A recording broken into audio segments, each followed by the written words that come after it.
Hello friend, অনেক দিন পর তোমাদের সঙ্গে একটা মিনি ব্লগ শেয়ার করছি। আমি আজকে দেখো রেডি হয়ে যাচ্ছি মাসির শাশুড়ি বাড়ি। সেটা তোমাদের সঙ্গে শর্ট ভিডিওতে অনেকটাই শেয়ার করেছি, বাকি অংশটা আজকে চলো তোমাদের সঙ্গে শেয়ার করি। তো দেখো এখানে বর গাড়ি নিয়ে রেডি হয়ে আছে, আমার জন্য ওয়েট করছিল, তো আমি চলে এসেছি। এবার চলো যাওয়া যাক। তো দেখো বেরিয়ে পড়লাম, আর ও আমাকে বলছিলো সিট বেল্ট পরতে, তো আমি বলছি দাঁড়াও পরছি। তো একটুখানি তোমাদের সঙ্গে ভিডিওটা শেয়ার করি, তারপরে আমি সিট বেল্টটা পরবো। আর দেখো এখন বেরিয়েছিলাম প্রায় 4টের দিকে। বাইরেটা কত সুন্দর লাগছে, রৌদ্র ছিল অনেকটাই, আর সবুজ গাছগুলো দেখো কত সুন্দর লাগছে। তো চলো, আমার মাসির শাশুড়ি বাড়ি আমাদের বাড়ি থেকে খুব জোর মানে আধ ঘন্টা থেকে 20 মিনিট সময় লাগে। তো চলো গিয়ে তোমাদের সঙ্গে আবার দেখা হচ্ছে। আর যাওয়ার পথে মিষ্টির দোকানে একটু দাঁড়াবো, মিষ্টি নেবো, তারপরে যাব। তো এই যে এই রাস্তাটা অনেকেই হয়তো চেনো যারা তারাপীঠ এসেছো, তারাপীঠের রাস্তা।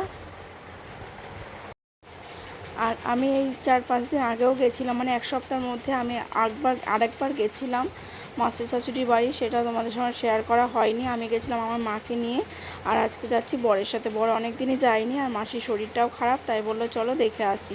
তাই আমরা দুজনে আজকে যাচ্ছি। আর মায়ের সাথেও গেছিলাম সেদিন। তো সেদিন মেজো ছিল না বাড়িতে, ও গেছিলো ওর মেয়েকে গাড়িটা শেখাতে। আর খানিকক্ষণ বসেই মাসি মিষ্টি জল দিল, চা দিল, সব খেয়ে চলে এসেছিলাম।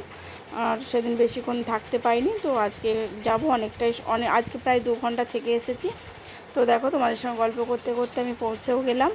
এটা হচ্ছে আমার মাসির শাশুড়ি বাড়ি। তা সবাইকে আজকে তোমাদের দেখাচ্ছি না। এই যে দেখো সব থেকে ছোটো সদস্যটা তোমাদের সঙ্গে দেখালাম। এটা হচ্ছে মাসি শাশুড়ির মানে নাতি, আমাদের মেজদার ছেলে।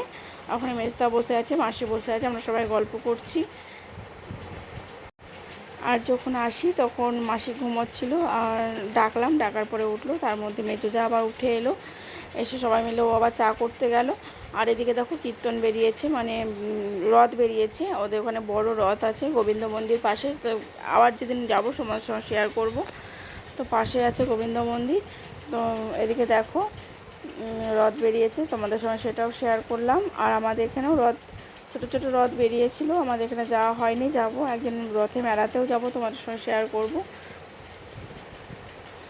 আর এদিকে আমরা এসেছি রথ দেখতে, তার মধ্যে মেজোজা কখন গিয়ে মানে ওই বাড়ির দুয়ারেই দাঁড়িয়েছিল, রথ দেখতে এসেছিলো। তার মধ্যে গিয়ে দেখো আবার করতে লেগেছে আমাদের জন্য পাঁপড়, চপ, ভাজা, এই সমস্ত কিছু করতে লেগেছে।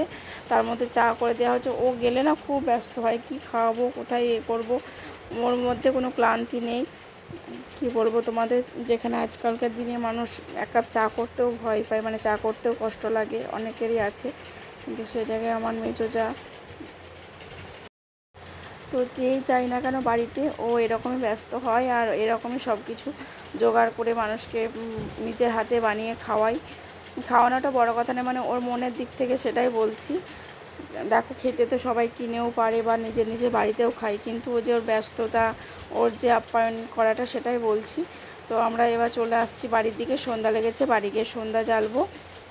তো চলো, ভিডিওটা তোমাদের কেমন লাগলো অবশ্যই জানিও। আবার নেক্সট ভিডিওতে তোমাদের সাথে দেখা হবে।